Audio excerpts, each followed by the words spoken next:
Hi, it's Jerry, and we're on Lesson 72. Holding grievances is an attack on God's plan for salvation.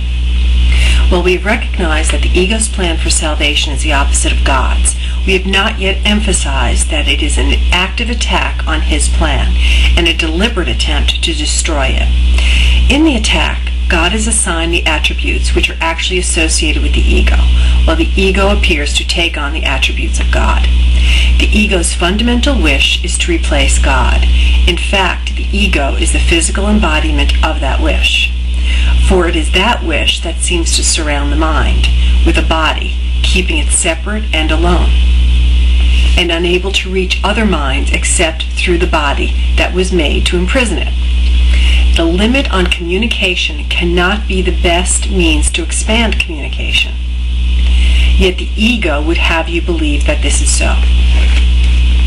Although the attempt to keep the limitations that a body would impose is obvious here, it is perhaps not so apparent why holding grievances is an attack on God's plan for salvation. But let us consider the kinds of things you are apt to hold grievances for.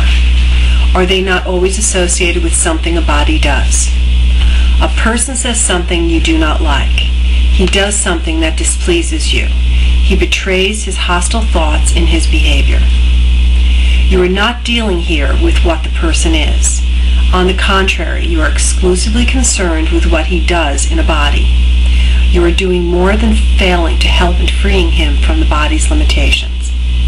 You are actively trying to hold him to it by confusing it with him and judging them as one. Herein is God attacked, for if his son is only a body, so must he be as well. A creator wholly unlike his creation is inconceivable. If God is a body, what must his plan for salvation be? What could it be but death? In trying to present himself as the author of life and not of death, he is a liar and a deceiver, full of false promises and offering illusion of truth. The body's apparent reality makes this view of God quite convincing. In fact, if the body were real, it would be difficult indeed to escape this conclusion, and every grievance that you hold insists that the body is real. It overlooks entirely what your brother is.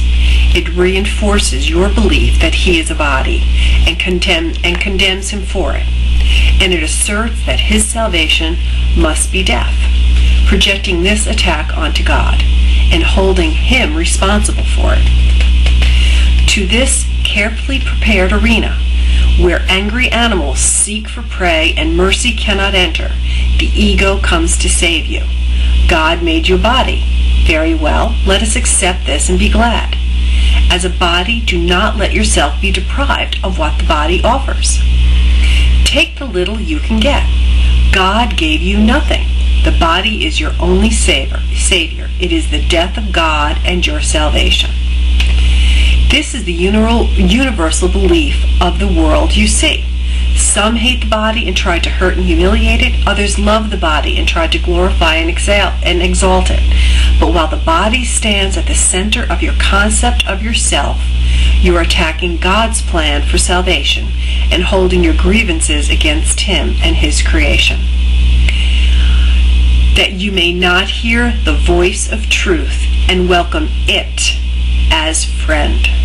Your chosen Savior takes His place instead. It is your friend. He, in capital letters, is your enemy.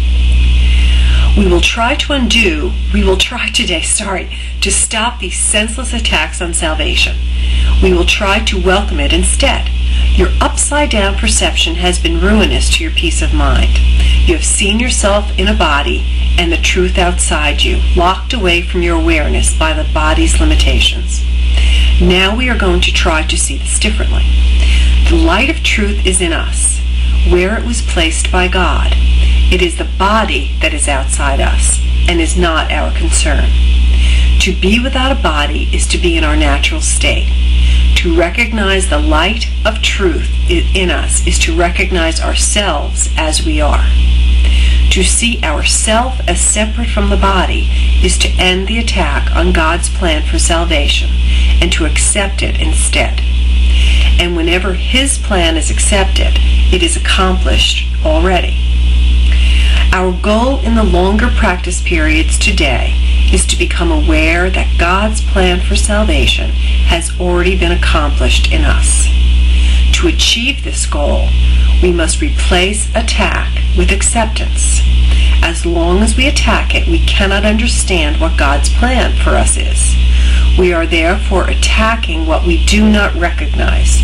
Now we are going to try to lay judgment aside and ask what God's plan for us is. What is salvation, Father? I do not know. Tell me that I may understand. Then we will wait in quiet for His answer.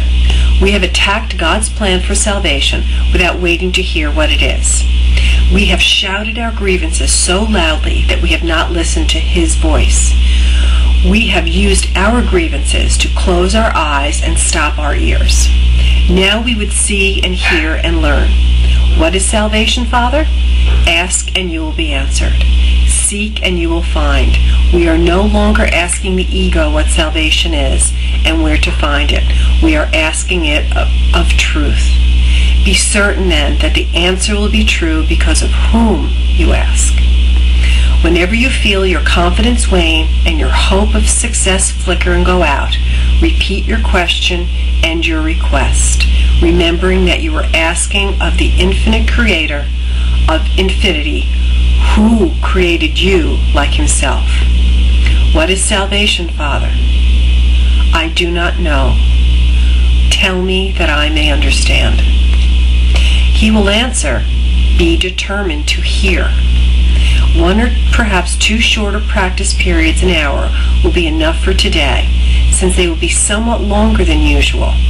These exercises should begin with this. Holding grievances is an attack on God's plan for salvation. Let me accept it instead. What is salvation, Father? Then wait a minute or so in silence, preferably with your eyes closed, and listen for His answer. Enjoy this wonderful exercise, and I will see you tomorrow. Have a wonderful day. I'll be here. I hope you will be too.